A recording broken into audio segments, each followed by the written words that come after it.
What would you do if your church or seminary abandoned core Christian truths? Would you stay silent or stand firm, even at great personal cost? That's the question John Gresham Machen answered with his life.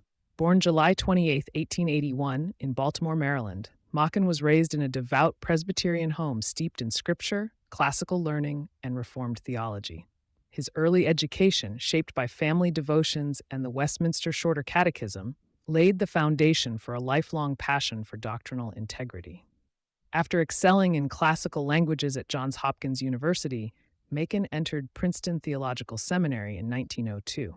There, under the guidance of leading theologians like B.B. Warfield and Gerhardus Voss, he grew deeply committed to biblical authority.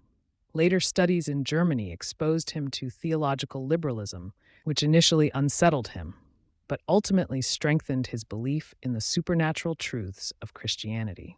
Machen taught New Testament at Princeton from 1906 to 1929.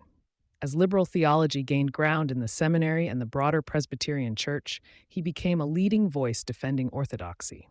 When compromise prevailed, Machen left to found Westminster Theological Seminary, committed to the Reformed faith.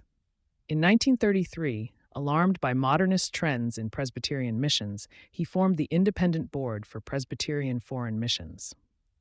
This act of conscience led to his suspension from the denomination. A year later, he helped establish the Orthodox Presbyterian Church, a bold stand for confessional integrity. Machen's 1923 classic Christianity and Liberalism remains one of the most important defenses of historic Christianity. In it, he argued that liberal theology was not just a different interpretation of the gospel, it was a different gospel altogether. For Machen, Christianity was rooted in objective historical truth, not vague religious feeling. He died in 1937, but his legacy continues through the institutions he founded and the doctrinal clarity he championed. Machen showed that it's possible to be both intellectually rigorous and deeply devout, that truth and love, courage and humility can go hand in hand. Are you willing to take a stand for truth today?